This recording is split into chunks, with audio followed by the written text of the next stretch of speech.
everybody from the babies in the womb to the babies from here up and out, and to all the other people who have joined us over the years in this fight to free Mumia. You see me in the forefront because that's my activity to be there, as Mona is the Minister of Information, and we brought on people like Johanna and other people. I am Pam Africa. I am the Minister of Confrontation for the MOVE organization. I am the chairwoman of the uncompromising International Concerned Family and Friends of Mumia Abu Jamal. I am a member of the campaign to bring Mumia home, where we're all working together to continue to put pressure on this government. There's a new wave of people that's working on the front line alongside with us. Campaign to bring Mumia home, which is national and international.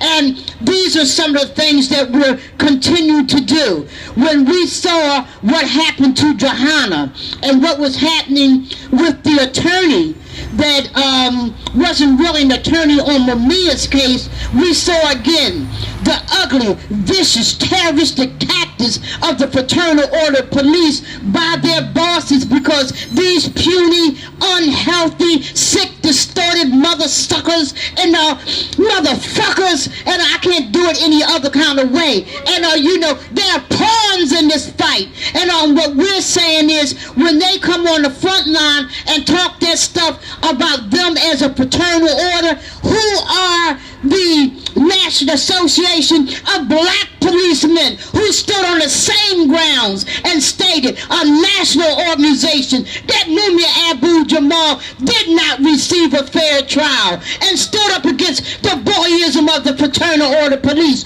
Who is the organization, the black organization in New York, and who is called Black Cop, who also looked at the facts and stand on the front line and stay constantly? They had been in front of the Fraternal Order Police. They had been in front of City Hall. I'm just saying some of the people that is involved in this, because it's not just us. A lot of cops are afraid to stand on the front line, but there are those who do, who say Mumia is innocent. The facts point to that. But I want to talk about what our plans is and what we're doing besides this. What you see here is an everyday activity for us, whether we have a crowd here or whether we in our houses or on our phones. We protest, we put information out, we raising the army. At this particular point, we're raising a war chest. We need money to fight these people.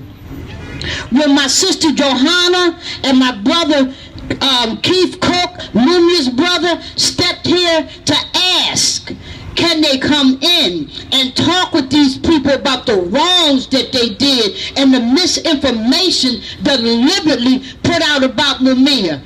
We were confronted by their guards and by the police here, who they told to make sure that nobody can come in.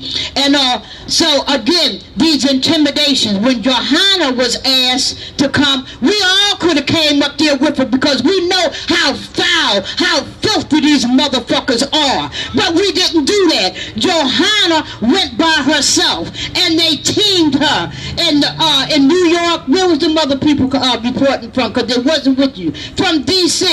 And they didn't give her a chance to put out the information that was necessary, what they said they came here for. They're going to say, this isn't about Mumia Abu Jamal in the case. Then what the fuck is they talking about? Why did they bring her here? And it was about the case, but they didn't want her to be able to put out the facts. Thanks to the Fraternal Order Police, Fools on Parade, FOP, we now have a larger platform again to show people who had doubt in their mind. These people got one intention and one intention only, and that is to kill Mumia Abu Jamal. Some say free Mumia. We say release Mumia. Release Mumia now, because that is a free man. He was a free man on death row. That is a free man who is now doing life in prison without the possibility of parole.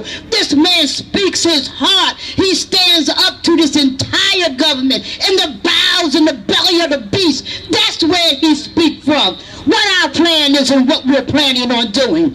We're planning on upstepping and already started movement and helping to give it more breath, and also that we can come at this system like we never have.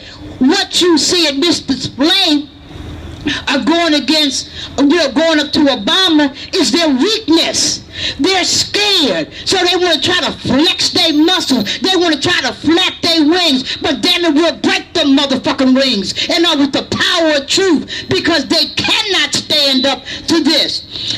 We're having a town hall meeting where we're inviting people and to come out and speak out against this and to join in on and we're also raising a war chest. The war chest is called 64 Mumia. Mumia will be 60 years old this April the 24th. He was 28 years old when these motherfuckers kidnapped him, beat him, stomped him, rammed his head into a pole, and then put him in jail where these terroristic cops and stepped on a bag that was connected to his lungs and to his urine, and stepping on that, trying to kill Mumia. I'm saying we're raising monies now and to keep these people backed up. We need money for flyers. We need money to travel around the United States and outside the United States to keep the message of the fact that Mumia is free, to keep the message going that we, the people, has stood up against a government who said very clearly, with all they had, the presidents, President Clinton, all them other little chumps, and the FOP nationally and internationally, all their news media who said they will kill Mumia. But is Mumia dead? No, they're not dead because of the power of the people. We are powerful when we unite and pull together. Our strength is in showing people how crazy these people are. When they talked about stopping the brother from speaking out, the lawyer from getting his position, and people looking at it from Mumia. It wasn't just Mumia. Do you know how many people have petitions into the Obama administration about the wrongs that they're doing? And let me tell you one thing else. I want people to perfectly understand. And if that man get elected, I don't know whether he'll do anything or not. And I hear that he is selected and elected. I would love to see him do the right thing. But I have not seen no evidence in the Obama administration, period, about them doing the right thing. I'm saying the reason why he was selected, it was because that was because of the power of the people. But I believe a deal was struck that if you come in, don't touch that damn case of Mumia. But we're going to push, and we're going to push, because this case of Mumia is now internationally known when we did it, but when the FOP stepped in and wrote their letter, Obama, you got to look at two things here. You got to look at what they said and what we said. And when you do that, Obama, you cannot come up with one thing. Release Mumia, and release Mumia now.